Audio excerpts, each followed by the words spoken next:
Eu não roubei o bebê do bilionário. Eu o salvei. A frase saiu da boca de Elisa antes que ela conseguisse respirar fundo, como quem puxa de dentro do peito uma verdade que não admite negociação. E se isso soa dramático demais, é porque você não estava naquela mansão quando tudo aconteceu.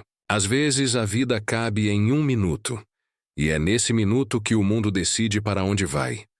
Elisa Martins chegava sempre antes do sol e saía quando a noite já tinha engolido os ruídos da cidade. No seu quarto havia cheiro de sabão em pedra e café passado. Na outra ponta de São Paulo, a mansão Vasconcelos erguia silêncio. Mármore por todo lado, portas que se fechavam sem barulho, gente que falava baixo, como se dinheiro exigisse silêncio. Ali morava Arthur Vasconcelos, o bilionário que virou manchete antes dos 30, fundador de uma empresa que aproximava pessoas com um toque num aplicativo. Mas naquele momento, o que mantinha Arthur em pé não era gráfico de crescimento. Era Benício, seu filho de 8 meses. Olhos curiosos, 2 covinhas teimosas. Benício chegara à vida de Arthur pelo caminho torto e bonito das histórias que não viram casamento. Laura, jornalista de agenda cheia, era a mãe. Amavam o filho sem discutir. Tinham aprendido que funcionavam melhor como parceiros de criação do que como casal. Revezavam rotinas, e tudo andava até aquela semana em que o destino tropeçou. Na casa, tinha gente de mais e atenção de menos. Dona Célia, mãe de Arthur, hospedada para ajudar. O Tom meloso sempre vinha vestido de controle. Isadora Falcão, noiva de Arthur e perfeita em fotos, andando de um lado para o outro como quem organiza um evento que nunca termina. E a nova babá noturna, Milene, com currículo impecável, indicação de agência chique, inglês fluente, faltando o essencial que não cabe em papel: alma de cuidado. Elisa lustrava móveis e observava, sem fazer barulho. Reparou que Milene deixava a mamadeira pronta no balcão e se distraía no celular. Reparou nas manchinhas que surgiam nas bochechas de Benício depois das mamadas. O choro dele não parecia cólica. Era outro. Quem cuida aprende a distinguir sirenes. O sobrinho de Elisa, Miguel, era alérgico à proteína do leite. Ela nunca esqueceu a UPA, o soro, a agulha, o médico dizendo: se acontecer de novo, corre. Tempo é tratamento. Naquela manhã veio o estouro. Dona Célia queria café com bolo no jardim. Isadora ajeitava câmeras para um making-off de casamento. Milene, encarregada de Benício, entrou na cozinha atrás da fórmula hipoalergênica do bebê. Abriu o armário errado. Pegou a lata comum. Misturou sem pensar. O pó branco girou na água morna, virou mamadeira. E, para quem sabe, virou sirene. Essa não é a dele, moça, avisou Elisa, manso, porque respeito habita as pessoas fortes. Milene retrucou impaciente. Eu trabalho com isso há anos. Elisa baixou os olhos e voltou ao pano de prato. Mas por dentro, um alerta acendeu. Você já teve essa sensação? A de que, se não fizer nada, algo vai quebrar? 2 minutos depois, o choro de Benício cortou o ar. Não era fome. Não era manha. Era alarme. Elisa correu sem pedir licença. Encontrou o bebê ficando vermelho, os lábios inchando num desenho que ela já tinha visto e jamais quis rever. O mundo encolheu até caber no tamanho de um berço. Ela tirou a mamadeira da mão de Milene, deitou o Benício de lado, abriu passagem nas vias, tentou achar na bolsa do bebê uma seringa de emergência. Nada. O corpo da criança começou a tremer. Chama o Arthur. Agora!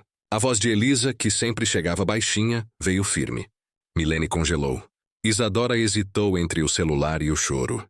Dona Célia apareceu aflita, perguntando de culpas enquanto o tempo pedia ações.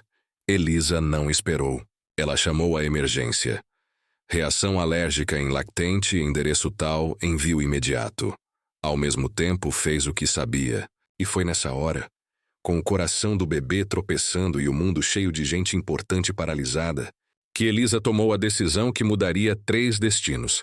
Atravessou a sala com Benício nos braços, passou pelo jardim cheio de flores caras, empurrou o portão lateral e apontou para o carro do motorista que aguardava Arthur.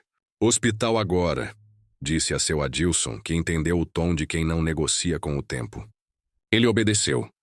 No caminho, Elisa penteou memórias como quem procura uma chave. Lembrou de Miguel da UPA, do pediatra explicando os sinais.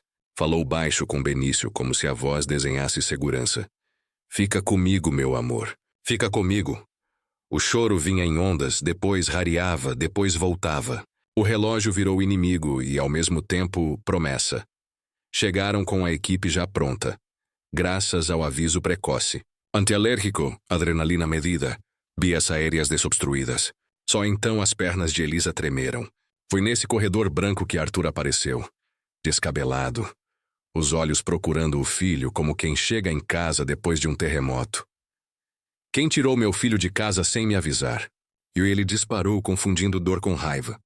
Elisa ergueu o queixo, encontrou o olhar dele e respondeu. Eu não roubei o bebê do bilionário. Eu o salvei. O silêncio que veio depois separa um antes de um depois. Arthur respirou, viu o filho vivo, entendeu. Primeiro com o corpo, depois com a cabeça. Agradeceu com um aceno curto. Aqueles que homens apressados usam quando o coração está grande demais para caber em palavras. E enquanto a equipe médica monitorava Benício, um fio invisível ligou duas pessoas que jamais teriam conversado de igual para igual.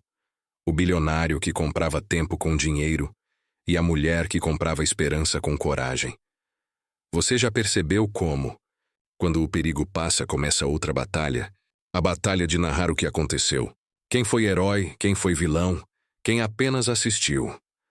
Assim que Benício estabilizou, a administração do hospital pediu dados, a assessoria de Arthur pediu silêncio e o mundo, sempre faminto, pediu versão. Um paparazzo tinha fotografado Elisa saindo pelo portão lateral com o bebê nos braços. A legenda pronta pulava aos olhos. Empregada leva filho de bilionário às pressas. E a rapidez com que a imaginação pública vira sentença é um assombro dos nossos dias. Arthur apareceu ao lado de Elisa diante da equipe médica e, sem rodeios, disse: foi ela quem salvou meu filho. A médica confirmou o diagnóstico de reação alérgica importante. Falou de acompanhamento. Recomendou atenção redobrada. Elisa escutava e anotava mentalmente, como quem coleciona instruções para atravessar tempestades. No fim, Arthur pôs a mão no ombro de Elisa. Obrigada é pouco, disse. E pouca coisa naquele momento valia tanto. De volta à mansão, outra tempestade aguardava. Dona Célia queria culpados, não importava de onde viessem. Se esta menina tivesse se atido às funções dela... Ela começou. Arthur, que raramente elevava a voz, cortou. Se ela não tivesse agido, você estaria agora escolhendo flores para um velório. O ar mudou de temperatura. Isadora, impecável no discurso, veio com o tom frio de quem administra danos. O que importa agora é a imagem. Precisamos controlar o que saiu para a imprensa. E, sinceramente, é temerário manter uma funcionária acima de suas atribuições. Sabe aquele jeito de falar que parece conselho, mas carrega sentença? Era isso. Milene tremia ao fundo. Tentou explicar que se confundiu, que as latas eram parecidas, que alguém mudara as coisas de lugar. Elisa ouviu sem comemorar. Não era dia de revanche. Era dia de verdade. Arthur respirou fundo e decidiu. Milene, você está dispensada. Recursos humanos vai resolver. E sem olhar de volta, acrescentou. Sem falar com a imprensa. No corredor, apenas o som de passos. Você já esteve num lugar onde tudo é caro, mas nada parece valioso? Foi essa a sensação que atravessou Elisa enquanto guardava o pano de chão e sentia o coração bater nos ouvidos. Horas depois, numa cozinha que cheirava a pão fresco e a nervos, Arthur entrou sozinho. Não havia fotógrafo nem assessor. Havia um pai. Ele puxou uma cadeira. Ficou em pé mesmo, incapaz de se sentar. Elisa, eu não sei como agradecer. A frase simples era o que cabia. Não precisa agradecer. Precisa cuidar, ela respondeu. A alergia dele. Alguém precisa vigiar rótulos, rotinas. Eu gostaria que você ficasse mais próxima do Benício. Não apenas. Limpando. Arthur hesitou, procurando palavras que soassem justas. Quero dizer, Gostaria de formalizar você como cuidadora principal, junto com a equipe, claro. Elisa pensou em Dona Teresa, sua mãe, nas contas, na casa pequena que respirava apertado. Pensou no Miguel, sobrinho querido. Pensou nos ônibus. E pensou numa coisa que o dinheiro não compra: a chance de vigiar um bebê que, naquele dia, teve o destino pendurado por um fio. Eu fico, respondeu. Mas fico com vós. Com o quê? Com vós. Não adianta me dar crachá de cuidadora e me tirar o direito de apontar perigo. Se eu vir algo errado, eu falo. E se não me ouvirem, eu ajo. Arthur assentiu devagar. Fechado. Você percebe a virada? Não era apenas um emprego. Era contrato de confiança. Na rotina dos dias seguintes, enquanto a casa tentava parecer normal, as fissuras aumentavam. Dona Célia se ressentia da autoridade de Elisa sobre o bebê. Isadora evitava esbarrar com a funcionária e, quando esbarrava, vinha com frases de polidez afiada. Como está o nosso pequeno? Espero que esteja sendo alimentado adequadamente. A palavra adequadamente era uma flecha mascarada. Elisa, no entanto, respondia com serenidade. Benício está bem. Dormiu melhor à tarde, chorou menos com o novo preparo. E anotava tudo. Anotava horários, quantidades, reações. Não por mania, mas por proteção. Você já viveu situação em que tudo o que é certo precisa ser provado 2 vezes? Foi nessa época que Laura, a mãe de Benício, ligou por videochamada de um aeroporto. Eu soube. Estou voltando. Obrigada, Elisa. Havia nos olhos dela um reconhecimento sincero. As mães costumam enxergar o que os outros demoram. O que ninguém esperava era o que veio no 3º dia. Um alerta no celular de Arthur. Uma nota maldosa se espalhava em portais de fofoca. Empregada se aproveita de falha e retira bebê de casa sem autorização. Família em choque. O texto insinuava o que não houve. E pouca coisa dói tanto quanto ser julgado por uma insinuação. Arthur se enfureceu. A assessoria reagiu. Mas as palavras, você sabe, correm mais rápido do que a correção. Eu faço um vídeo e explico, sugeriu Isadora, com aquela prontidão que a fama exige. Digo que a família está unida, que as coisas estão sob controle. Arthur, impaciente, respondeu. Não é sobre controle, é sobre verdade. E numa decisão rara, gravou ele mesmo um depoimento curto. Minha funcionária agiu com rapidez e salvou a vida do meu filho. Ponto. Publicou. Em minutos, o vídeo virou assunto. Uma parte dos comentários aplaudia. Outra parte duvidava. É assim. Quando a verdade aparece, a dúvida, que gosta de espetáculo, tenta se manter em cena, enquanto as telas ferviam. O que importava estava ali. Um bebê respirando bem, uma mulher exausta, um homem se perguntando quando foi que terceirizou a própria casa. À noite, Benício dormiu no berço, e Arthur, pela primeira vez em muitos meses, sentou ao lado e ficou apenas olhando. Como se ama alguém tão pequeno desse tanto? Ele perguntou mais a si do que a Elisa. Talvez porque, do tamanho do corpo, a gente só tira medidas. Do tamanho do amor a gente não tira nada. Só sente, ela respondeu. E o silêncio que veio depois não pedia tradução. No dia seguinte, Elisa acordou mais cedo do que o costume. Havia algo roçando a nuca. Uma sensação que não aceita desculpas. Foi até a despensa, abriu portas, mexeu em prateleiras. As latas de fórmula estavam alinhadas, mas algo não encaixava. Um saco de arroz com a etiqueta virada, uma caixa de chá fora do lugar, um leve pó branco na beirada da prateleira, como se alguém tivesse derramado e limpado às pressas. Quem entrou aqui de madrugada? Ela se perguntou. A mansão tinha câmeras, claro. Mas quem decide o que vale rever? Elisa não tinha acesso. Só que quando a necessidade pede, a coragem abre portas. Adilson, me ajuda? Preciso ver algo. O motorista, que conhecia a casa há décadas, entendia quando a urgência vinha de um lugar certo. Conseguiu, não se sabe bem como, que a equipe de segurança puxasse as imagens da madrugada. 3:04 da manhã. Uma sombra atravessa o corredor. Para na despensa. Acende uma luz. Uma mão mexe nas latas. Troca tampas. Reorganiza rótulos. O rosto não aparece pleno, mas um detalhe aparece. Um anel. Não era uma aliança comum. Era uma peça desenhada com um filete de pedras azuis, daquelas joias que aparecem em colunas sociais, com legendas grandiosas. Quem é? Adilson sussurrou. Elisa não respondeu.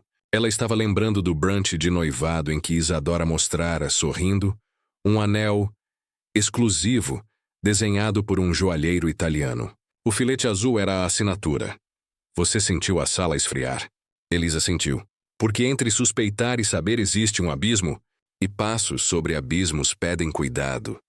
Ela respirou fundo e recolheu o que podia. Capturas de tela guardadas, anotações sobre horários, o registro do dia e da hora do choro de Benício. Guardou tudo na pasta onde ficavam suas coisas mais importantes. Documentos, remédios da mãe, 2 fotos antigas, um caderno de capa amarela onde ela escrevia pensamentos que não cabiam em conversa. À tarde, enquanto a casa fingia normalidade, Isadora entrou na cozinha. Precisamos conversar sobre protocolos, disse com doçura dura. Quero evitar novos sustos. Vamos padronizar os horários, as quantidades. Elisa ouviu. Ótimo. E vamos padronizar outra coisa também. Ninguém mexe na despensa de madrugada. Isadora piscou surpresa. Desculpe? É isso mesmo. Porque a fórmula do Benício não foi confundida por acaso. Alguém organizou para que a confusão acontecesse. A mansão inteira pareceu prender a respiração. Dona Célia, que vinha entrando, parou na porta. Você está insinuando o quê, menina? Não estou insinuando nada, Dona Célia. Estou dizendo que as latas foram trocadas. E tenho como mostrar. Arthur chegou nesse exato instante, como quem é chamado pela própria verdade. Mostrar o quê? Perguntou. Elisa abriu a pasta, colocou o tablet com as imagens na bancada. O vídeo rodou. A luz acendendo, a mão com o anel, o movimento de trocar tampas. Isadora ficou branca. Não porque fosse fraca. Porque a surpresa às vezes vem de não imaginar que alguém viraria o tabuleiro. Isso pode ser qualquer pessoa. Qualquer anel. O tom dela tentava flutuar na superfície da negação. Mas você já viu como a verdade tem peso específico? Arthur ficou calado por 2 segundos longos o suficiente para caber em muitas coisas. Chama a segurança. Quero a gravação completa. Quero os acessos de ontem e de hoje, disse finalmente. E então algo ainda mais inesperado aconteceu. O telefone de Elisa vibrou com uma mensagem de número desconhecido. Ela leu e sentiu um frio que não vinha do ar-condicionado. Obrigada por fazer a sua parte. O resto é comigo. Quem mandaria algo assim? E por quê? Elisa olhou ao redor. A cozinha, antes cenário de rotina, tinha virado tabuleiro de xadrez. Quem jogava contra quem? Quem mexera as peças na madrugada? E por que alguém agradeceria a ela? Ela, que só fizera o que precisava ser feito. Naquele minuto, Elisa entendeu que salvar Benício tinha sido apenas o primeiro passo. Porque salvar alguém é começar uma guerra com tudo o que ameaça essa pessoa. E quando a guerra começa, a casa mais silenciosa do bairro vira campo de batalhas que ninguém imagina. Você continua comigo. Porque a partir daqui, as máscaras começam a cair. E quando máscaras caem, destinos mudam sem pedir licença. A mensagem ainda brilhava na tela do celular de Elisa, quando o mundo pareceu inclinar um pouco. Obrigada por fazer a sua parte. O resto é comigo. Não havia nome, não havia foto. Apenas um número desconhecido que tinha passado por algum serviço de ocultação. Mas a frase tinha a estrutura de armadilha. Quem agradece por uma vida salva e ao mesmo tempo promete o resto. Resto do quê? De que nascer? Elisa não era de colecionar medos. Era de alinhar fatos. Guardou o print, respirou fundo e escolheu um único gesto: proteger o bebê.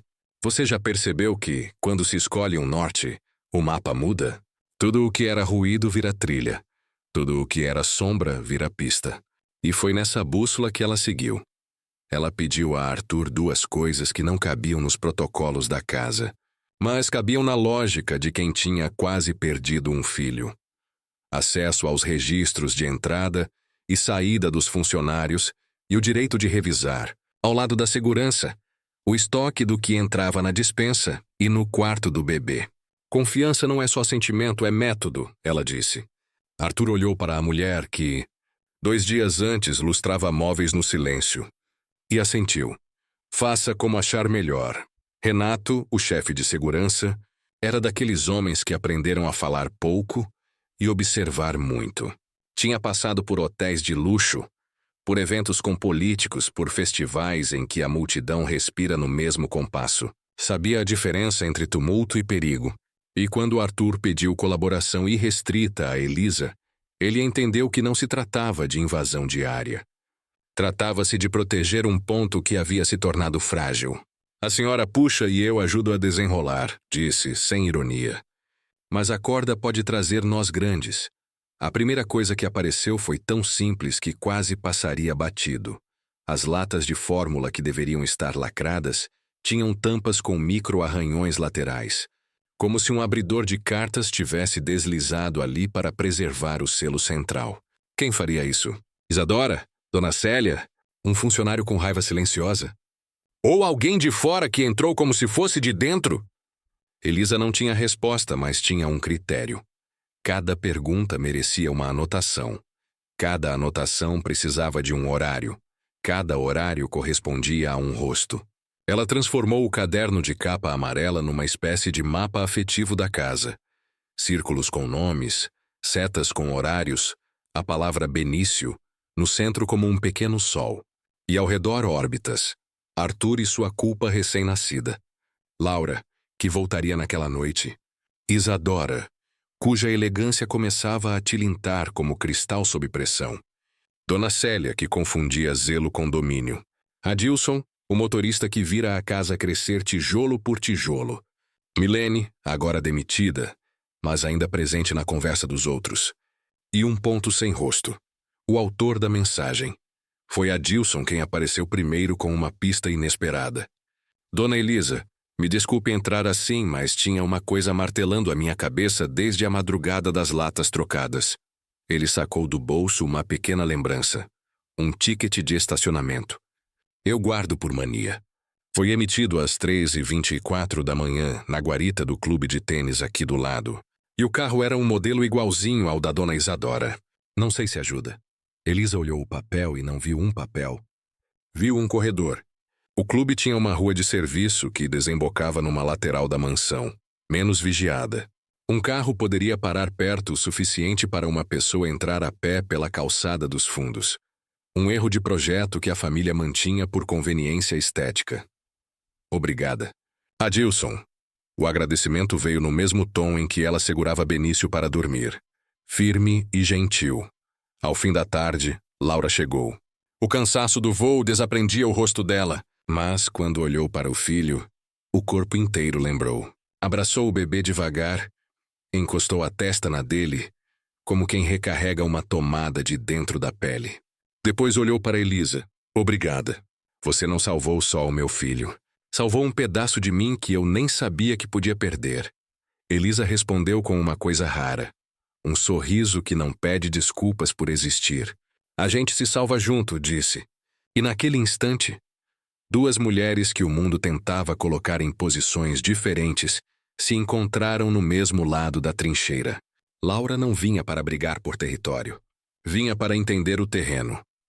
Arthur, que sempre chegara nos assuntos com a pressa de quem resolve enquanto fala ao telefone, desligou todos os aparelhos. A partir de agora, nada do Benício sai desta casa sem filtro meu ou da mãe dele.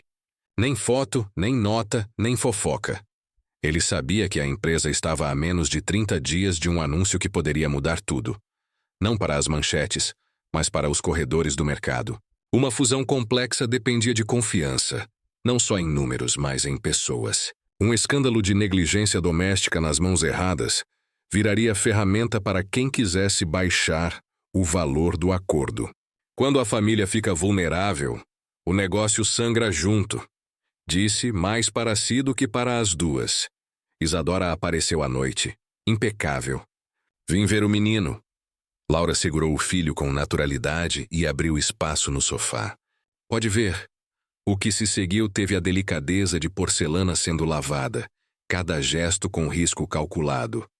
Isadora comentou sobre as flores, sobre o enxoval, sobre as fotos do noivado. Evitou as palavras alergia, troca, culpa. mas a ausência delas pesava tanto quanto sua presença. Quando Isadora se despediu, tocou o próprio anel distraidamente, como quem confere um porta-chaves antes de sair. Elisa percebeu. E percebeu também que em momentos de aperto as mãos traem os discursos. Na madrugada, outro torpedo. Você abriu a porta. Agora não a feche. Elisa respondeu pela primeira vez. Quem é você? O silêncio veio de volta como gente que sabe que silêncio é poder. Renato orientou que ela não apagasse nada, que mantivesse o aparelho no modo espelho de segurança para registro. Quem ameaça acha que manda. Quem registra sabe que mais cedo ou mais tarde, um juiz manda mais do que qualquer valentia anônima. No dia seguinte, uma auditoria silenciosa começou. Sem alarmes, sem avisos, sem conversa de corredor, Renato e sua equipe substituíram as fechaduras da despensa. Instalaram um controle de acesso por biometria. Cruzaram os horários dos cartões de ponto com as imagens das câmeras externas. Quem entrou às 3 da manhã pela lateral do clube? A pergunta era simples como um prego. A resposta não apareceu de primeira, mas apareceu uma nuance. Alguém de dentro havia desativado por 15 minutos a câmera que apontava para o portão lateral. O log indicava o usuário hóspede 4. Quem era o hóspede 4 naquela semana? A planilha apontava. A equipe de filmagem de Isadora usara a rede para subir vídeos em alta resolução. A senha fora compartilhada.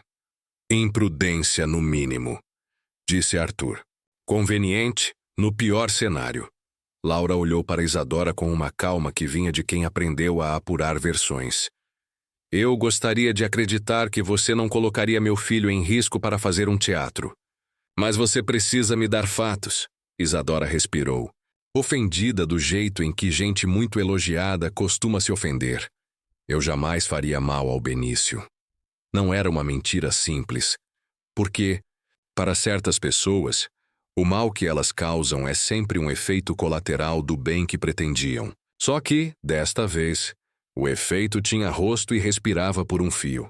Enquanto isso, do lado de fora, a guerra de versões crescia. Um perfil anônimo no microblog postou uma sequência. Empregada gananciosa se faz de heroína. Noiva elegante tenta salvar a reputação da família. Mãe ausente aparece no fim para colher palmas. Você reconhece a arquitetura? É a da intriga bem produzida que distribui culpas como quem distribui cartas num pôquer. Sempre de olho no blefe. Arthur reuniu todo mundo na biblioteca. Daqui para frente, cada um de vocês vai ter que decidir se está do lado da vida do meu filho ou do lado da própria conveniência. Havia uma dureza nova na voz dele. Uma dessas peles que brotam nos homens quando, de repente, eles descobrem uma vocação não negociável.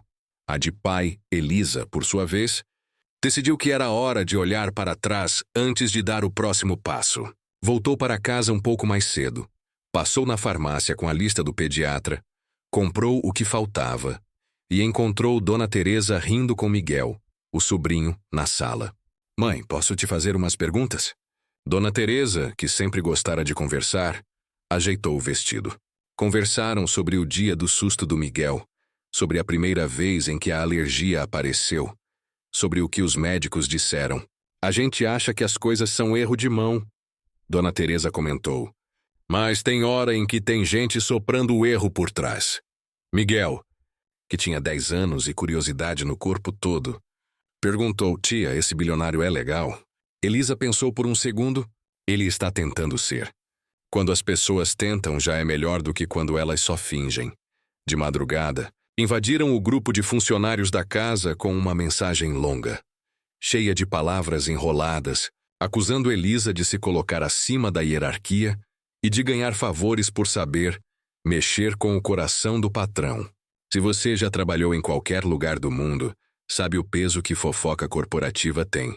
Não é só barulho, é corrosão. E corrosão, se não tratada, come estruturas inteiras. Renato sugeriu uma medida impopular e necessária. Vamos reduzir o perímetro humano da casa a quem é estritamente essencial. O resto entra só com hora marcada e motivo descrevido. Arthur sabia que perderia comodidade. Isadora reclamou do incômodo. Dona Célia chamou de exagero, Mas entre o incômodo e a segurança, prevaleceu a segurança. Às vezes o luxo maior é o básico. Dormir com a certeza de que, do outro lado da porta, um bebê respira bem. Na noite seguinte, Elisa sonhou com água. Sonhou que andava por um corredor, e ao final, um riacho atravessava a casa. Do lado de lá, Benício ria. Do lado de cá, ela chamava pelo nome como quem chama um filho que ainda não tem. Acordou com o barulho do próprio nome na garganta. E uma ideia. Se o autor da mensagem acha que me tem na mão, talvez seja a hora de inverter o jogo. No café da manhã, pediu 5 minutos com Arthur e Laura. Nós precisamos mostrar que a casa não é um palco para quem quer fazer espetáculo. Precisamos de um gesto que não seja de briga, mas de pertencimento. Qual gesto? Laura perguntou. Quero levar o Benício ao posto de saúde do meu bairro para a próxima consulta. É pequeno, é simples, é público. Quero que ele seja atendido onde a vida é fila e senhas, e onde os nomes não abrem portas. Quero levar comigo 2 pessoas. Vocês. Arthur arregalou os olhos, não por desdém, mas por susto. Laura sorriu de canto. Você está propondo a coisa mais revolucionária de todas. Descer do pedestal. E foram. Sem alarde, sem assessores, sem fotos. Só a bolsa do bebê. O caderno amarelo. O documento de identidade e a coragem de atravessar o mundo quando o mundo insiste em te segurar no lugar. As pessoas olharam, umas reconheceram, outras não. Uma enfermeira que tinha visto o vídeo de Arthur agradecendo a funcionária seguiu o protocolo. Triagem, peso, altura, anotações. A alergia é séria, mas dá para viver muito bem quando a gente aprende a lidar. E aqui a gente aprende todo dia. Elisa escutou como quem anota mapas. Quando saíram, um menino com camiseta do time do bairro apontou para Arthur. É você do aplicativo? Arthur ia responder qualquer coisa engraçada para disfarçar a timidez, mas Elisa falou antes. É o pai do Benício. E foi assim, com 3 palavras, que o bilionário ganhou um outro nome na própria cabeça. À tarde, uma bomba. Um vídeo vazou. Câmeras do corredor da casa mostravam Elisa discutindo com alguém na despensa. O ângulo favorecia a interpretação de que ela gritava, de que impunha, de que ultrapassava. O recorte tinha segundos a menos, justamente os segundos em que ela alertava que a fórmula estava trocada. O título do portal era um soco no estômago de quem não toma cuidado. Funcionária histérica causa pânico em mansão. Arthur queria ligar para os advogados. Laura queria publicar a gravação inteira. Renato queria descobrir quem tinha acesso ao backup que nunca deveria ter saído do servidor. Elisa queria respirar, porque se não respirasse, responderia com a raiva do justo. E a raiva do justo, quando entra no jogo do injusto, vira alimento do monstro. Eu falo com o bairro, ela disse. Comigo ninguém edita. E saiu. Cruzou a rua, apertou o passo, entrou na padaria, falou com a moça do caixa, com o senhor que gosta de pão doce, com o rapaz que entrega gás. Contou a história inteira. Sem floreio, como quem informa. Menino alérgico, fórmula trocada, uma decisão rápida, um hospital, uma vida salva. O bairro ouviu. E o bairro tem um poder que a internet às vezes esquece. Ele repete do jeito que entendeu. E o jeito que entendeu é mais forte do que o recorte de um vídeo. No fim do dia, a mãe de Isadora, Dona Lídia, apareceu na mansão com um vaso de flores que pesava mais do que o pedido de desculpas que ela não sabia fazer. Eu vim falar com a minha filha. Arthur, Laura e Elisa se entreolharam. Renato monitorou com olhos de cenário. No escritório, Dona Lídia desmontou sozinha, sem plateia. Eu criei a Isadora para vencer. Mas venci do jeito errado. Ensinei que aparência é tudo. Ela está metida com gente que não brinca. Um empresário, um tal de Rubens que investe na marca dela, mas que quer a cabeça de quem atrasa os planos dele. Eu ouvi coisas. Eles acham que, se vocês parecerem frágeis, o acordo da empresa desanda. E se desandar, ele compra vocês piores e manda na narrativa. Por que você está nos contando isso agora? Perguntou Laura sem dureza, mas sem moleza. Porque eu vi a cena do hospital. Eu vi a sua funcionária com o menino. E eu me vi com a minha filha lá atrás, quando eu ainda podia escolher o que ensinar. Eu escolhi errado. Isadora entrou no meio da fala da mãe. Que peça é essa, mãe? Dona Lídia não recuou. A peça que você tem atuado desde que aprendeu a virar notícia. Não sou sua inimiga, mas não vou ser cúmplice de nada que coloque esse bebê em risco. A confissão abriu um rasgo por onde entrou luz. Não era prova judicial, não era gravação, não era evidência técnica. Era uma mãe se negando a continuar a ser apenas uma plateia. E luz, quando entra, permite ver mais longe. Renato trouxe o que a técnica sabia. O usuário que desativou a câmera é um perfil novo, criado no mesmo dia da filmagem do making-off, do noivado. O dispositivo que se conectou à rede naquela madrugada tem o mesmo endereço de uma câmera da equipe de Isadora. Alguém clonou ou usou um equipamento deles para desviar a rede. Isadora negou. Eu não fiz. Talvez não tivesse feito com a própria mão. Talvez tivesse permitido que mãos interessadas fizessem por ela, porque o resultado daria no mesmo, tornar-se indispensável na crise que ela ajudaria a fabricar. Foi então que o número desconhecido escreveu de novo. Hoje à noite. O anjo dorme. Elisa sentiu o velho arrepio, mas desta vez, o medo não mandou. Que horas? Ela digitou, contrariando o instinto de não dialogar com a ameaça. O retorno veio com frieza. Quando ninguém olhar, então alguém vai olhar, disse Elisa em voz alta na cozinha. E explicou o plano, simples como tudo o que funciona. Revezamento de vigília em turnos de 2 horas. 4 pessoas confiáveis, luz baixa.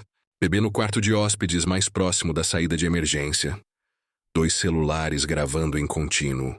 Uma câmera interna não conectada à rede. Apenas a um HD externo. E um código entre os vigias. Uma palavra qualquer que, dita, significasse troca agora, para confundir quem estivesse vendo.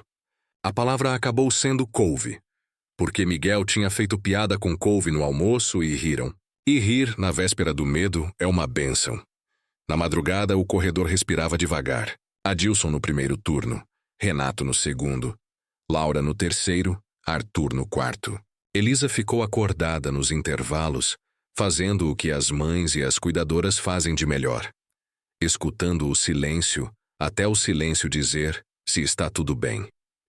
3h15. Um estalo mínimo. Quase nada. Mas o quase nada é o começo de quase tudo.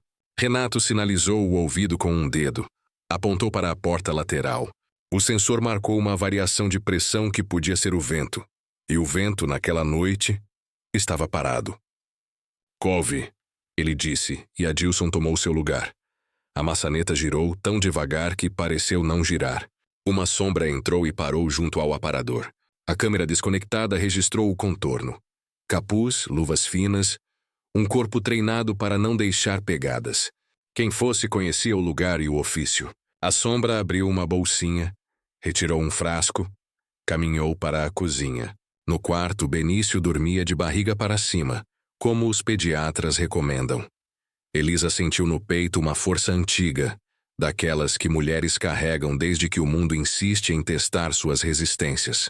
Ela olhou para Laura. Laura olhou para Arthur. Não havia ordem de comando. Havia acordo. Quando a sombra acompanhou o corredor em direção à cozinha, talvez para adulterar algo.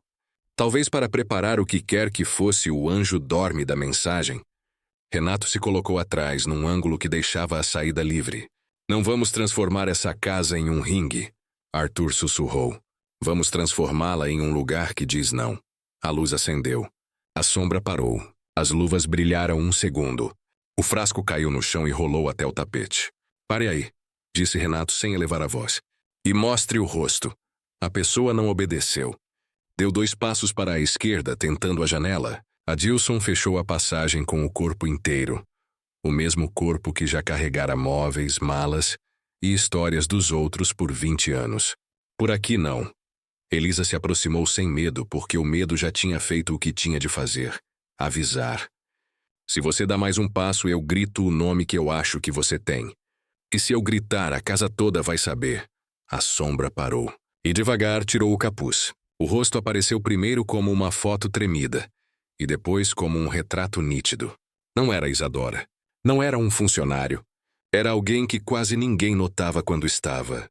A secretária da mãe de Isadora, Dona Lídia.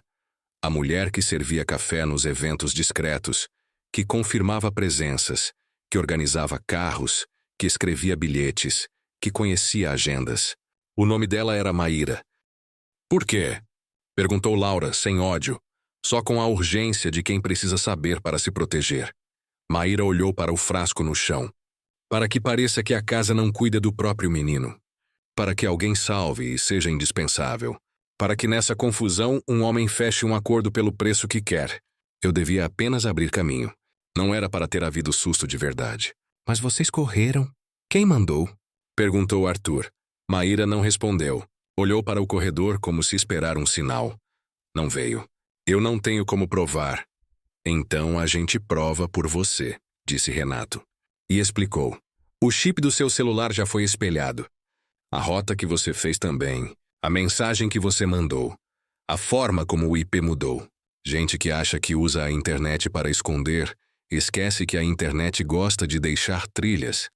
Maíra abaixou a cabeça. Havia no corpo dela um cansaço que não vinha só daquela noite. Vinha de muitas noites em que ela tinha acreditado que obedecer a homens que prometem soluções é o caminho mais rápido para um futuro melhor. Eu tenho um filho, ela disse finalmente. E uma dívida. Eu escolhi errado. Elisa não a absolveu, mas também não precisou condenar. Hoje você vai embora com a polícia. E seu filho vai ficar com a sua mãe. E se você quiser, quando tudo isso acabar, a gente conversa sobre dívida do jeito certo. A polícia chegou com discrição. Renato conhecia o delegado de plantão o suficiente para pedir o que interessava. Nada de circo. A casa não precisava de sirenes. Precisava de justiça. O frasco foi recolhido. A residual do conteúdo foi encaminhada para análise.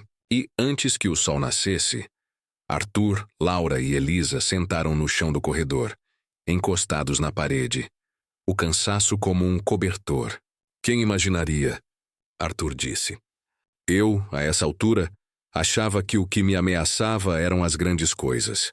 Concorrentes, fusões, política. No fim, eram as mãos invisíveis que servem café, que trocam uma tampa, que apagam uma câmera. São as pequenas coisas que derrubam as grandes. Ninguém vigia as pequenas. Elisa respondeu. Benício chorou baixinho. Elisa o pegou no colo com a intimidade de quem nasce todo dia um pouco mãe, mesmo não sendo. A gente te protegeu esta noite, mas precisa aprender a te proteger sempre. Quando o laudo provisório chegou, trouxe a palavra que dá nome aos crimes que tentam parecer acidente: sedativo. O conteúdo do frasco tinha um composto que, em dose mínima, deixaria um bebê mais tranquilo. Em dose um pouco maior, apagaria o anjo. Arthur olhou para a janela. Havia passarinhos no fio. Havia também jornalistas na calçada. O mundo lá fora não dorme quando a possibilidade de espetáculo existe. Eu vou falar, ele disse. Laura segurou seu braço. Não sozinho. A família fala junto. Elisa, que sempre teve mais presença do que palco, ficou. Eu falo também. Mas eu falo para quem importa primeiro. E naquela manhã, a fala para quem importava foi curta e infinita. Benício, você está seguro? Você acha que acabou? Não acabou. Porque quando se puxa um fio e ele traz uma pessoa, sempre há outro fio amarrado atrás. Maíra era um intermediário. O rosto por trás do rosto ainda não tinha aparecido. E quando ele aparece, não vem sozinho. Vem com uma proposta. Uma daquelas que acham que compram o que não tem preço. E foi exatamente o que aconteceu no fim dessa tarde. Chegou um e-mail para Arthur. Sem alarde, com um remetente que parecia anódino, mas que o mercado inteiro conhecia pelo cheiro. Proposta de ajuda para conduzir a crise. Desde que certas decisões fossem reavaliadas. Na mensagem, uma linha final que para olhos destreinados passaria como formalidade. Para olhos que já tinham visto o abismo era a dica. Conte com a gente para virar a página. Assinava Rubens Prado, Rubens. O homem que investia em marcas de celebridades. O homem que comprava manchetes sem precisar assinar. O homem que chamava de eficiência, o que às vezes tinha outro nome. Elisa leu o e-mail de cima a baixo, como quem aprende uma língua nova. Ele não está oferecendo ajuda. Está testando o preço da nossa dignidade. Arthur respirou. Então a resposta precisa ser na moeda que ele não entende. Qual é a moeda que quem compra tudo não entende? A verdade em voz alta, dita olhando no olho, sem microfone, repetida pelo bairro até virar mural. A moeda que não entra em câmbio, mas entra em memória. E é com essa moeda que a próxima porta vai se abrir. A porta onde, finalmente, quem mexeu as peças aparece para cobrar o que acredita que merece. E quando vier cobrar, vai descobrir que a família que ele achava que estava em liquidação aprendeu a se tornar inegociável. Você já reparou que, quando o inimigo finalmente mostra o nome, o jogo muda de tabuleiro? Foi o que aconteceu quando o e-mail de Rubens Prado chegou. Não era um ataque frontal. Era pior. Um convite cortês para uma rendição elegante. Conte com a gente para virar a página. A página que ele queria virar era a que tinha a verdade impressa. E verdade, quando incomoda, costuma ser o primeiro texto que o poder tenta rasgar. Arthur encarou a tela como quem encara um espelho depois de uma noite insone. Viu ali o reflexo do mundo que ele ajudara a construir, sem notar suas rachaduras. Um ecossistema que premia quem produz soluções rápidas para problemas que deveriam ser tratados devagar. Com cuidado com gente. Eu sempre achei que competência bastava, ele disse em voz baixa. Mas competência sem caráter só organiza a maldade. Laura assentiu. E maldade organizada vira método. Elisa ouviu e puxou o fio que sempre puxa quando a conversa fica grande demais. Trouxe a decisão para o tamanho de uma pessoa. A gente não controla o que o Rubens faz, mas controla o que a gente aceita. Responde? Arthur respirou como quem endireita os ombros. Responde. A resposta que saiu, revisada por Laura e com o dedo de Elisa apontando para o essencial, tinha 3 linhas. Nossa família não está à venda. Nossa empresa também não. Cuidaremos do nosso filho e do nosso negócio com a mesma regra. Transparência. Seja gentil e mantenha a distância. Rubens não devolveu. E o silêncio dele tinha barulhos. Telefonemas que não vinham, convites que sumiam, analistas de mercado que, por coincidência, passaram a questionar a capacidade de gestão de Arthur. Tudo parecia limpo no papel, mas você conhece a limpeza que tem cheiro de produto forte? É essa. A que tenta apagar vestígios enquanto deixa, sem querer, um rastro. Renato trouxe o rastro. O aparelho que Maíra usou para acessar a rede da casa foi comprado com um cartão corporativo de uma produtora que atende a um braço do grupo do Rubens. A nota fiscal foi emitida para um CNPJ do interior, um laranja. O endereço corresponde a um escritório virtual. O que isso significava? Que o rosto por trás do rosto tinha um método e um orçamento.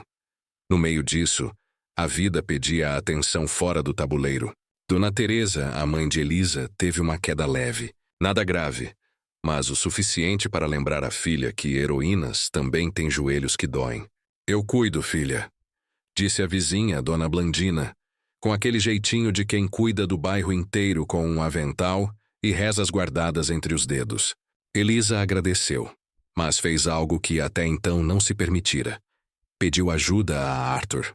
Preciso ajustar meus horários por uma semana. Minha mãe precisa de consultas e descanso.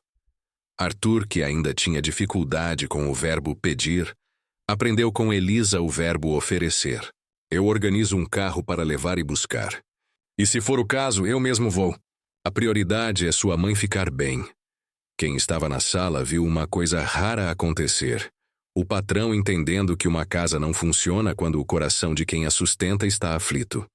Laura, por sua vez, escolheu um caminho que equilibrava seu ofício e sua ética.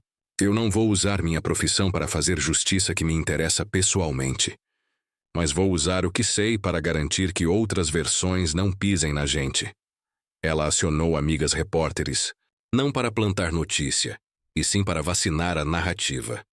Atenção a recortes. Atenção a vazamentos sem dono.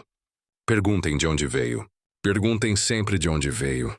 E enquanto as peças de fora se moviam, por dentro Benício crescia. É impressionante como, no meio do furacão, Uma criança encontra espaço para o milagre do cotidiano.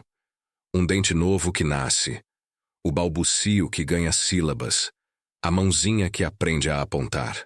Elisa anotava tudo no caderno amarelo, com a mesma disciplina com que anotava fatos de investigação. Hoje, às 9h14, ele riu do barulho do liquidificador. Sim, porque rir é um dado tão importante quanto qualquer log de rede, quando o assunto é medir vida. Isadora, após a confissão da mãe e a prisão de Maíra, desapareceu por alguns dias. Sumir às vezes é o jeito que a vergonha tem de pedir licença para aprender. Quando reapareceu, não trouxe câmera. Trouxe um envelope pardo. Isso estava comigo há meses. Eu dizia para mim que era arquivo de produção. Mas se eu disser isso de novo, vou estar mentindo. Dentro, contratos de troca de exposição por acessos privilegiados. Termos de cessão de imagens gravadas em festas privadas, uma lista de influenciadores alinhados. E no rodapé de algumas páginas uma rubrica, RP, que tanto podia ser Relações Públicas quanto Rubens Prado. Arthur leu e ficou em silêncio. Laura leu e fechou os olhos. Renato leu e tirou fotos com o cuidado de quem documenta uma trilha em noite sem lua. Elisa não precisou ler tudo para entender o espírito. A normalização do indevido. Quando a gente chama errado de normal, o próximo erro vem vestido de rotina. Ela disse. Isadora chorou sem escândalo. Eu fui ensinada a confundir holofote com abraço. Me deixei usar e usei gente no meio. Eu não quero mais isso. Não era pedido de perdão pronto. Era começo de responsabilização. Começos assim merecem atenção, não aplauso. Elisa não estendeu a mão como quem absolve. Estendeu como quem diz: se for verdade, vem. Do lado empresarial, o conselho da companhia de Arthur queria resposta rápida ao clima de instabilidade doméstica. A frase que homens de terno usam para nomear a possibilidade de sentir. Ou você resolve isso logo, ou a gente leva a discussão para o mercado, disse um conselheiro. Resolver isso significava o quê? Demitir funcionários, trocar noiva, blindar a casa? Ou significava abrir o cofre onde os segredos se reorganizam para continuar mandando? Arthur escolheu o caminho mais difícil, o da transparência. Vamos auditar todas as relações de patrocínio e assessoria que tangenciam a companhia. E vamos publicar um relatório. Com nomes. Publicar nomes tem preço. O primeiro foi a reação de Rubens. Uma carta formal, protocolar, pedindo direito de resposta preventivo e insinuando que qualquer menção a ele sem robusta prova seria litigada com o peso total de seus recursos. Você já viu um pavão abrindo o rabo? É bonito e intimida, mas de perto é só um bicho tentando parecer maior do que é. Foi nesse entretempo que Dona Teresa teve uma noite difícil. Falta de ar, a mão que não alcança o copo, o olhar pedindo socorro sem querer alarmar. Elisa estava em plantão com Benício e recebeu a ligação de Dona Blandina. Vem, filha. Arthur ouviu e não perguntou se podia ajudar. Agiu. Eu levo. E levou. No corredor do hospital público, a mesma luz branca de sempre. Os mesmos bancos, as mesmas fichas. Meu pai ficou em corredor assim quando eu era pequeno. Arthur disse a voz sem verniz. Minha mãe corria com garrafa d'água para todos. Não só para ele. Dona Teresa melhorou com medicação e repouso. Na volta para casa, ela segurou a mão de Arthur com carinho de mãe que adota o amigo da filha. Menino, riqueza boa é a que você consegue deitar a cabeça e dormir. Arthur sorriu com respeito. Tô aprendendo, Dona Teresa. Enquanto isso, no outro tabuleiro, os amigos poderosos de Rubens começaram a se descolar publicamente do nome dele. Sabe quando o barco começa a fazer água e os passageiros importantes se passam por marinheiros experientes? É isso. Um patrocinador retirou a marca de um evento do qual Rubens era idealizador. Um colunista que o bajulava passou a equidistante. A orquestra do oportunismo mudou de tom, mas a partitura era a mesma. Laura propôs uma jogada que não era golpe. Era luz. Vamos fazer uma conversa aberta com o bairro, com funcionários da casa, com as pessoas que conviveram com a gente nesse período. Sem câmeras profissionais, sem live, sem corte. Só fala. O que tiver que doer, dói. O que tiver que mudar, muda. Arthur topou. E o auditório da escola municipal da rua de trás ganhou naquela noite função de parlamento afetivo. Foi bonito. Foi tenso. Pessoas falaram de sentir-se invisíveis, de serem enxergadas só quando existe crise. Um jardineiro contou que se sente parte da casa quando pode opinar sobre o lugar do berço no quarto. Porque janela ventando não é frescura. A cozinheira disse que rótulo não é detalhe. É destino de criança. Uma vizinha reclamou do entra e sai de carros de luxo na madrugada. Como se rua de bairro fosse passarela. E Isabel, adolescente da quadra ao lado, pediu que ninguém usasse o nome de Elisa como bandeira para a briga de classe. Ela não é argumento. Ela é gente. Elisa ouviu tudo e, quando falou, não discursou. Eu vim morar aqui porque precisava de trabalho. Fiquei porque entendi que trabalho bom é o que você deita a cabeça e não fica perguntando se devia ter ficado calada. Eu não fiquei calada. E, se tiver que falar de novo, eu falo. Aplausos não pediram licença. Mas aplausos naquela noite não eram fim de nada. Era um começo de responsabilidade. Rubens, ao saber do encontro, resolveu o que narcisos resolvem quando alguém acende uma luz que eles não controlam. Convocou Arthur para uma conversa de cavalheiros. O convite veio por intermédio de um advogado caro e de um restaurante onde garçons sussurram. Se você não for, ele transforma sua ausência em narrativa, explicou Renato. Se você for, ele tenta te engolir inteiro. Então eu vou com o antídoto, Arthur disse. E o antídoto tinha nome, Elisa. Eu, você, ele confirmou. Porque você não tem preço, e eu preciso lembrar de não ter preço enquanto ele tenta me etiquetar. No salão, as toalhas eram tão alvas quanto as intenções nem sempre. Rubens sorriu como quem oferece paz onde plantou guerra. Arthur, você é um gênio. Gente como você não pode se perder em sentimentalidades.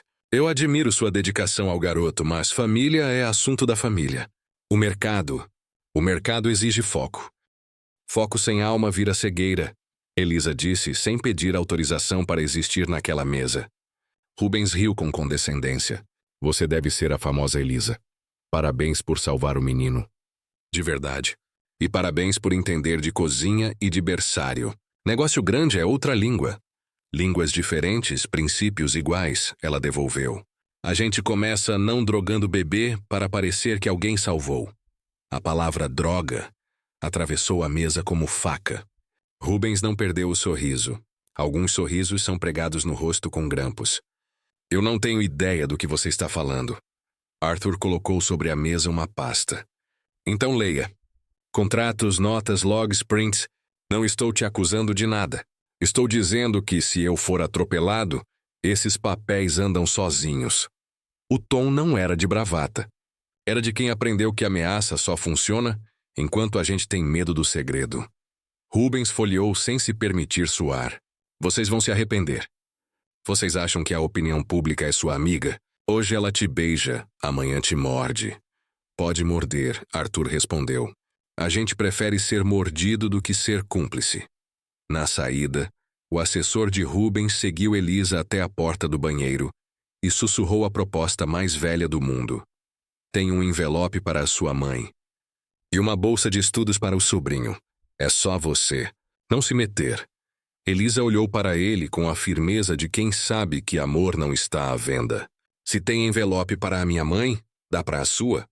E se sobrar, você guarda para a sua consciência. Naquela noite, a casa dormiu mal e, ao mesmo tempo, dormiu um pouco mais livre. Porque, quando a gente diz não ao dinheiro que pede silêncio, o travesseiro aprende a ser mais macio. 2 dias depois, veio a reunião do conselho. A pauta. Aprovar a auditoria, publicar o relatório, seguir com a fusão em termos mais limpos ou adiar até limpar. O conselheiro mais antigo, homem de fala mansa e mãos que alisam gravatas, sugeriu uma saída elegante. Deixa a poeira baixar. Troca a equipe de comunicação. Faz uma doação generosa a um hospital infantil. E seguimos. Elisa respirou, pediu a palavra, e naquele ambiente pedir a palavra sendo quem ela era, tinha peso específico. Desculpem interromper. Eu sei que isso aqui é negócio. Mas se a poeira que vocês querem baixar é o pó que quase entrou na boca do Benício, então não tem poeira que baixe. Tem verdade que levanta. Não era comum uma funcionária falar assim num conselho. Também não era comum um bebê quase ser sedado para servir a um projeto de poder. O incomum tem plantado flores em terrenos improváveis, desde que o mundo é mundo. Aprovou-se a auditoria, aprovou-se a publicação, e aprovou-se com ressalvas ronronadas que a fusão seria adiada o mínimo necessário para que o mercado enxergasse que ali não havia corpo estendido no chão. Havia gente em pé. No mesmo dia, a perícia entregou o laudo definitivo do frasco encontrado com Maíra. A substância era um benzodiazepínico de uso controlado. A dosagem, se administrada em líquido, poderia causar sonolência ou depressão respiratória em lactentes. Não havia mais como dizer que tudo não passava de alarme de mãe nervosa. Era crime. E crime com peça, com método, com dinheiro. Rubens seguiu jogando no tabuleiro dele. Soltou por colunistas amigos a tese de que ativistas domésticos estavam contaminando a gestão de uma empresa inovadora. Um perigo para o ambiente de negócios. A expressão ativistas domésticos grudou na internet e virou piada de esquina e camiseta de feira. Eu sou ativista doméstica, disse Dona Blandina, rindo com as vizinhas. E por baixo da piada havia munição. Quando o poder desdenha um nome, a rua o transforma em brasão. Isadora, por sua vez, decidiu não fugir do próprio nome. Gravou um vídeo curto, sem maquiagem profissional, sem trilha, sem cortes. Eu participei de jogos de influência. Eu me beneficiei deles.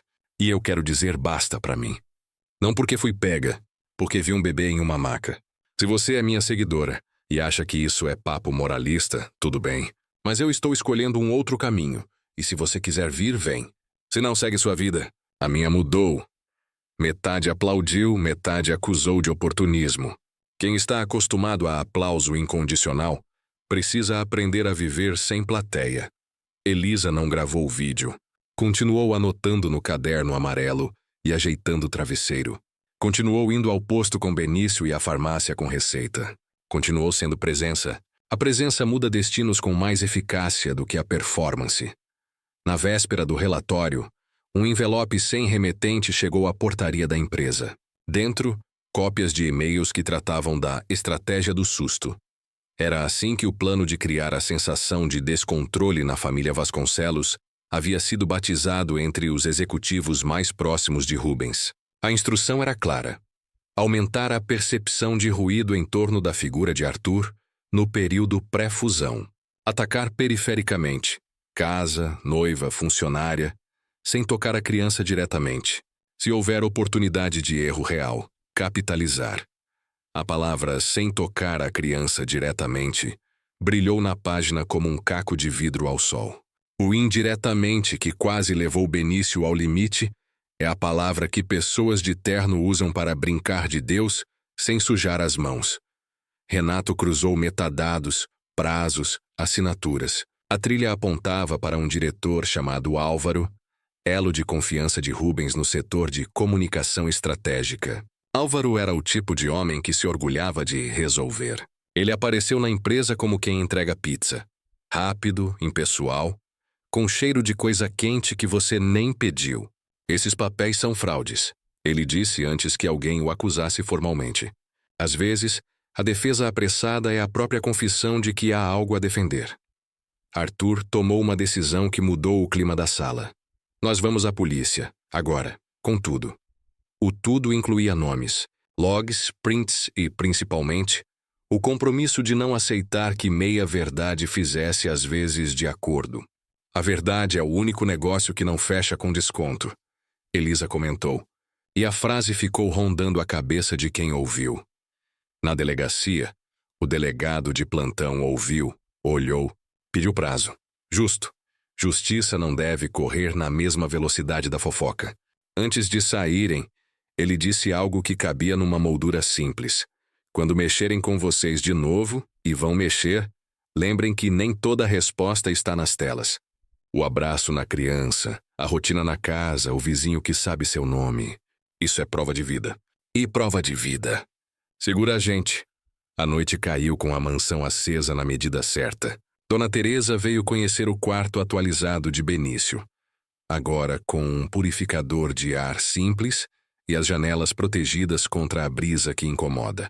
Tá bonito, ela disse encostando a mão nas grades do berço. Bonito é quando dorme tranquilo. Benício adormeceu no colo de Elisa e transferiu o peso para o berço sem protesto.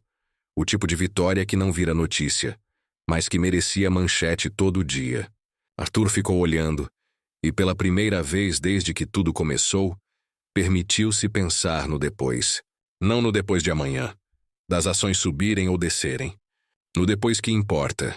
O menino indo à escola, o aniversário com bolo de padaria, a mesa bagunçada de sábado, o telefone de Arthur vibrou. Mensagem de número desconhecido. Última chance. Ele olhou para Elisa. O olhar dela respondeu antes da boca. Não. Ele digitou. A primeira chance de vocês acabou quando tocaram no meu filho. Boa noite. A resposta não veio. E no silêncio que se seguiu, algo aconteceu por dentro da casa. Não foi mágica. Foi decisão. A família, que até então era um arranjo de rotinas cuidando para não se atrapalharem, virou um corpo. Corpo que sangra junto, que ri junto, que escolhe junto. No dia seguinte, amanheceu dia de relatório. Laura preparou o café. Renato revisou anexos. Arthur fez o que nunca tinha feito. Desligou o celular por meia hora para brincar de encaixar copos de plástico com Benício. Elisa rindo disse, viu? O mercado não acabou. O relatório foi publicado ao meio-dia. Limpas as identidades daquilo que a lei exigia. Expostos os conflitos de interesse. Listados os contratos promíscuos. Demonstradas as tentativas de interferência indevidas. O texto não era espetáculo, era firmeza. E firmeza, quando é de verdade, segura mais do que qualquer show. As reações vieram previsíveis e imprevistas. O papel da companhia subiu e desceu como onda de mar grande, e à tarde estabilizou. Uma parte da imprensa elogiou a coragem. Outra criticou o amadorismo emocional de Arthur. Um articulista escreveu que a era do gestor frio acabou. Começou a do gestor com coração no lugar certo. Outro zombou. Coração não paga dividendo. O que pagou naquela tarde. Porém foi um boleto que ninguém via. O da autoestima de uma casa que aprendeu a dizer seu nome sem pedir desculpas. Rubens não apareceu. Mas o telefone de Isadora tocou com o nome de Álvaro piscando na tela. Ela atendeu e colocou no viva voz. Você acabou com a sua carreira. Ele disse seco. Você não sabe com quem mexeu. Isadora, que finalmente estava aprendendo a olhar para si sem filtro, respondeu. Se quem eu mexi é alguém que mandou uma mulher dopar um bebê, então que bom que eu mexi. Você não tem prova de que foi o Rubens. Ele devolveu. Eu tenho prova de que não fui eu. E daqui para frente vou ajudar a construir as provas que faltam. Houve um silêncio. Um daqueles que anunciam tempestade. Depois um sussurro. Cuidado com o que deseja. A ligação caiu. Elisa fechou o caderno amarelo e escreveu na última linha do dia. Quem mexe com a vida da gente acha que manda no fim. Mas o fim é a gente que escreve. E é exatamente isso que vai acontecer no próximo passo. Alguém vai tentar invadir a casa pela última vez. Não pelas portas físicas, mas pelas portas que derrubam tudo de dentro para fora. Medo, culpa, cansaço. E quando isso acontecer, a resposta não virá só com polícia, com relatório, com nota. Virá com aquilo que, sem pedir licença, muda destinos. Um gesto simples, um não definitivo, uma escolha que é maior do que um sobrenome. Porque picos de audiência passam. Mas aquilo que sustenta uma família quando o mundo quer trocá-la por manchete, isso fica. Você sabe quando a tempestade parece ter passado, mas ainda há trovões longe, avisando que o céu não terminou de falar? Foi assim. A casa estava mais firme. A verdade tinha ganhado cadeiras à mesa. Mas o medo ainda rondava como vento que tenta entrar pelas frestas. E é por isso que, no fim, a invasão não veio por portas ou janelas. Veio por dentro, pelo lugar onde todas as histórias se decidem. O coração. Amanhã começou com coisas simples. E é nas coisas simples que o mundo se sustenta. Benício acordou rindo do próprio pé. Laura preparou o café. Arthur desceu sem o celular na mão. Elisa abriu o caderno amarelo e, antes de escrever qualquer coisa, passou a mão na capa, como quem afaga um amigo. Estava tudo calmo o suficiente para que a calma fosse percebida. E quem já viveu guerra sabe. A calma é sempre o alvo preferido da última investida. Às 10h20 o interfone tocou. Renato atendeu com o protocolo que já era músculo. Quem é? A voz do outro lado veio polida. Entrega para o senhor Arthur. Não havia entrega marcada. Não havia pedido nos aplicativos. Pode deixar na portaria. O entregador insistiu. Preciso de assinatura. Renato desceu. O pacote trazia um lacre de segurança e um bilhete curto como um soco. Abra outro caminho. Ou o que você ama dorme para sempre. Não havia assinatura. Havia cheiro de velho conhecido. A escrita que manda recado sem carimbo para poder fugir depois pela porta do eu nunca disse. Renato subiu sem o pacote. Não entra. Não toca, disse. Arthur, que já teria, meses atrás, rasgado o papel para resolver com rapidez, aprendeu com Elisa a esperar um segundo. Às vezes, é no segundo de espera que a gente se salva. A equipe de perícia privada recolheu o envelope. Dentro nada explosivo, nada químico. Uma cópia de foto. O berço de Benício, tirada de fora da casa, através da janela, em um ângulo que só alguém que andou pela lateral do clube conheceria. E no verso, uma data que ainda não tinha chegado. A tarde da fusão, que agora estava marcada para dali a 2 semanas, depois do relatório. Era uma ameaça de calendário. No dia X a gente volta. Eles não entenderam. Elisa disse, encarando a janela como quem conversa com o próprio medo até ele perder a voz. Eles acham que, se escolherem uma data, mandam no nosso destino. Não mandam. A gente não espera a data deles.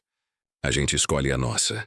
A escolha veio em forma de gesto. Arthur anunciou que, até a conclusão do inquérito, qualquer decisão estratégica da empresa seria tomada em reuniões abertas, transmitidas para acionistas e funcionários, com direito a perguntas sem filtro. Se vão tentar nos derrubar com segredo, a gente se levanta com luz, ele disse. Você percebe a mudança? Não é só tática, é fundamento. Enquanto a empresa se blindava com transparência, a casa se fortalecia com rotina. Elisa montou um quadro simples na cozinha. Horários de alimentação, itens proibidos, reações alérgicas possíveis, nomes e telefones de quem deve ser chamado. Ao lado do quadro, uma frase. Quem ama, cuida e também aprende. A cozinha virou escola. E escola, você sabe, é lugar onde se desmancham medos com conhecimento. Isadora, que vinha silenciosa desde o vídeo, apareceu com um pedido. Eu gostaria de aprender. De verdade. Elisa não era professora de paciência infinita, mas era mestre em reconhecer sinceridade. Então começa hoje. Lê rótulo comigo. Faz mamadeira correta. Aprende a medir. Aprende a ouvir o choro. Não é glamour. É cuidado. Isadora arregaçou as mangas. E pela primeira vez, a casa viu aquela mulher perfeita de foto errar a dose de pó na água e rir do próprio erro como quem desarma um destino. Reaprender também é um tipo de coragem. No fim da tarde, tocaram na campainha de novo. Não era pacote. Era Maíra, escoltada por 2 agentes. Vinha colher depoimento complementar. Sentou-se à mesa com uma calma que a vida dá quando a gente finalmente entende que a verdade dói menos do que a mentira. Eu posso falar? Se perguntou, não por controle, mas por respeito. Pode, respondeu Laura. Eu fiz parte de uma engrenagem. Me prometeram estabilidade para o meu filho em troca de atos que eu acharia que seriam só atalhos. Só que os atalhos levaram a um precipício. Eu não vou pedir desculpa que apague o que fiz. Vou oferecer o que tenho, nomes, datas, lugares. E ofereceu. Falou de encontros em estacionamentos, de mensagens apagadas, de colunas que recebiam briefs prontos, de caixinhas de troca que entravam pela porta dos fundos de alguns escritórios. Falou do dia em que conheceu Rubens e da sensação de estar diante de um homem que gosta de medir pessoas com régua que ele mesmo desenhou. Ele não suja as mãos. Ele contrata quem surge. Renato anotou. A promotoria, acionada, deu a Maíra um benefício legal em troca da colaboração, com a condição de reparar danos e se manter afastada do ambiente manipulador. O sistema, sabidamente imperfeito, às vezes acerta quando alguém decide de fato sair do lugar errado. E então veio a última investida, e ela não parecia uma investida. Parecia um convite para recomeçar do jeito certo. Um assessor de Rubens pediu a Arthur uma reunião sem arestas. Aconteceu no mesmo restaurante de toalhas alvas, porque certas pessoas acreditam que trocam destino com talheres pesados. Rubens veio sem máscara, o que, em gente acostumada à máscara, significa apenas máscara mais sofisticada. Parabéns pelo relatório. O mercado gosta de coragem temperada. Se você quiser, eu retiro meus projetos de mídia e deixo você desfilar como herói. Em troca, você me entrega duas coisas: a auditagem dos seus contratos futuros na minha consultoria e a garantia de que certos nomes não aparecerão nos seus próximos relatórios. Todos ganham. O menino cresce feliz. A mãe escreve matérias bonitas. A funcionária vira símbolo e dá palestra. E a empresa segue. Você sente o veneno? É assim que ele vem quando não quer parecer veneno. Envolto em seda, servido com elogio, perfumado com pragmatismo, Arthur olhou para o homem e viu a escola que ele não queria que o filho frequentasse.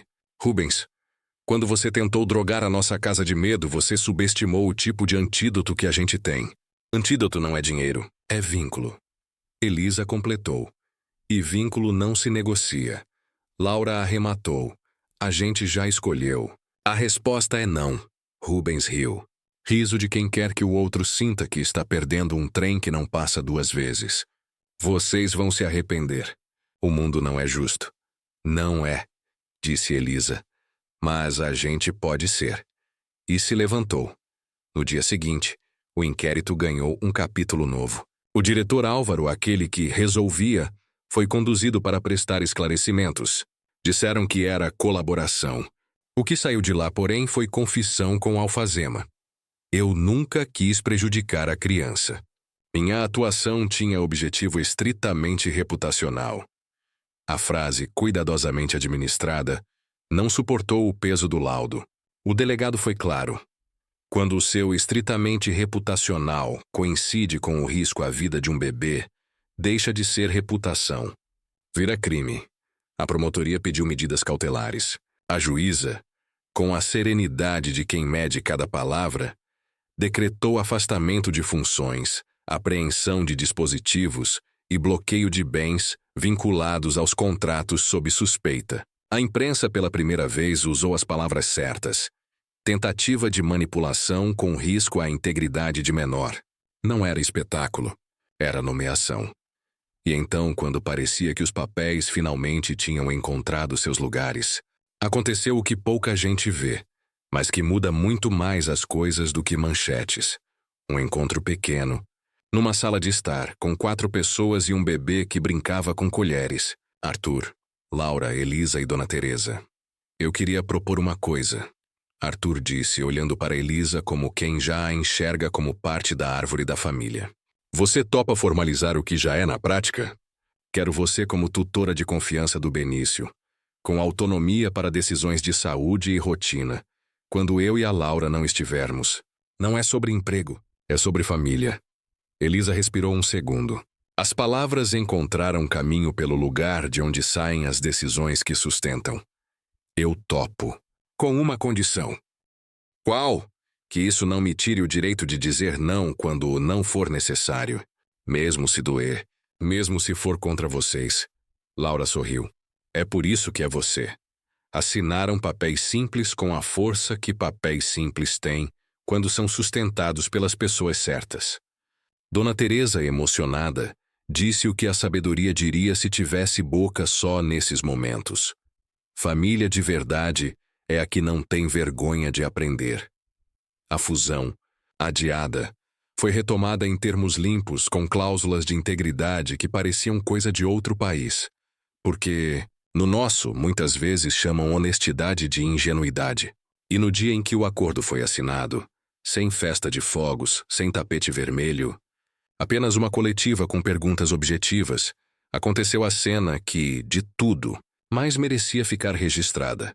Arthur foi ao microfone, agradeceu à equipe, falou de números o suficiente para o mercado dormir tranquilo. E antes de terminar, disse: "Eu quase perdi o que mais importava porque confundi rapidez com cuidado. Não confundo mais. E eu devo essa aprendizagem a 3 mulheres. A mãe do meu filho, Laura. A minha mãe, que está aprendendo comigo. E a Elisa, que salvou o meu menino e me devolveu o meu nome. Sim, porque havia um nome que Arthur tinha esquecido e que não estava no crachá de CEO. Era um nome que as pessoas levam por dentro e que, quando a vida exige, aparece com a urgência de um chamado. Pai e o mandante. Você pode estar se perguntando: o homem que quis comprar destinos, que achou que poderia virar páginas com o dinheiro que arrasta palavras, caiu. O mundo não tem quedas espetaculares todos os dias. Às vezes ele tem processos. Rubens foi indiciado por associação a práticas de manipulação. Teve contratos reavaliados, perdeu amigos de conveniência, encontrou finalmente a única plateia diante da qual máscaras não sobrevivem, uma juíza que não sorri para câmeras. Ele não foi algemado em praça pública, não houve helicóptero. Houve algo mais eficaz: responsabilização. E responsabilização, ao contrário do escândalo, dura. Na casa, o desfecho foi menos jurídico e mais humano. Isadora escolheu um outro caminho. Não virou santa. Virou alguém em processo. Começou um projeto com a escola do bairro para ensinar meninas a ler contrato e a reconhecer proposta que parece favor, mas cobra alma. O nome é Não Tem Preço, ela disse, pedindo a Elisa que fosse a primeira convidada a falar. Eu não sou palestrante. Elisa avisou. Você é a pessoa que eu queria ter ouvido quando me ofereceram aplauso em troca de paz. E, na sala da escola municipal, as meninas ouviram uma mulher falar sem slides, sem frases de efeito, sem consultor na porta. Eu só tenho 3 conselhos, disse Elisa. Primeiro, não confundam atenção com amor. Segundo, aprendam a ler rótulos de comida, de contrato, de gente. Terceiro, não vendam o não de vocês. O não certo salva vidas. Na última fileira, Isabel levantou a mão. E se a gente já tiver vendido? Compra de volta, é caro. Mas dá. O bairro seguiu seu curso. O senhor do pão doce continuou pedindo a mesma coisa. Dona Blandina continuou alinhando o mundo com um avental e paciência. Miguel ganhou uma bolsa. Não aquela que tentaram empurrar como propina, mas uma que veio de um edital público que Isadora ajudou a patrocinar do jeito certo, sem nome na fachada. E Benício aprendeu a falar Isa para chamar Elisa, e Lau para chamar Laura, e Papá para chamar Arthur. E nenhum dicionário explica o que acontece no coração de um adulto quando uma criança inventa nomes para chamar o seu amor. Num final de tarde, com o sol lavando a varanda, Arthur trouxe um presente para Elisa. Um envelope pardo, simples. Dentro não havia dinheiro. Havia cópias de páginas do caderno amarelo que ele mandou encadernar, com capa nova. A mesma capa amarela, mas com uma frase gravada em baixo relevo. O destino muda na rotina. Eu não quis tocar no seu original, ele explicou. É seu. Mas queria que o Benício tivesse um para ler quando crescesse. Para saber que o pai dele quase se perdeu e foi salvo por uma mulher que não tinha medo de fazer o certo. Elisa passou a mão na capa como quem abençoa. Ele vai crescer sabendo que foi salvo por muita gente. E que a salvação mais importante a gente faz todos os dias, a de não vender o que não tem preço. À noite, com a casa tranquila, Laura escreveu sua crônica. Não para o jornal, mas para si. Eu achei que maternidade fosse um projeto meu com meu filho. Descobri que é um projeto da gente com o mundo. E quando a gente dá as mãos certas, o mundo fica menos hostil. Obrigada, Elisa. Guardou o texto numa pasta chamada Coisas que Importam. Na mesma pasta em que mantinha a primeira foto de Benício e um guardanapo com a palavra coragem. Renato, acostumado à prevenção, desinstalou algumas câmeras e deixou outras. Segurança também é saber o que não precisa vigiar. ele disse sorrindo. No último parágrafo desta história, é justo voltar à primeira frase. Lembra? Eu não roubei o bebê do bilionário. Eu o salvei. Agora ela ganha complemento. Quem salva um bebê salva, junto, a possibilidade de um homem se tornar pai, de uma mãe se tornar mais inteira, de uma casa se tornar família, de um bairro se tornar rede, de uma mulher se tornar voz. E salva sobretudo o não que sustenta tudo isso. O não que disse: não ao veneno elegante, não à pressa sem cuidado, não à fama que apaga, não ao dinheiro que quer comprar destino. Se você ficou até aqui, obrigado por ficar. A gente contou uma história de risco e escolha, de erro e acerto, de queda e recomeço. E histórias assim não terminam. Elas continuam nos detalhes, na colher que vira brinquedo, no rótulo lido com atenção, na porta que se fecha por dentro para proteger o sono de um bebê. Recapitulando, Elisa tomou uma decisão e salvou Benício. Essa decisão desmascarou uma trama que tentava transformar uma família em notícia e um bebê em ferramenta. O mandante descobriu que não se compra quem sabe o próprio valor. Arthur reaprendeu o que importa. Laura escolheu a verdade. Isadora encontrou um caminho novo. Maíra pagou pelo que fez, ajudando a desfazer. E o bairro provou que comunidade é antídoto. Se você curtiu esta narrativa, deixe seu like agora. Compartilhe com alguém que precisa ouvir sobre o poder de um não bem dado. E se inscreva no canal para não perder as próximas histórias. E se a sua curiosidade ficou acesa, já te deixo o convite para o próximo vídeo. O porteiro que ouviu um segredo e impediu a maior mentira do prédio. Uma história sobre silêncio, ética e coragem, do jeitinho que a gente gosta de contar por aqui. Obrigado pela companhia. Cuide de quem você ama. E quando o mundo vier com propostas tentadoras que cobram caro da sua paz, lembre do nosso lema: o amor não está à venda.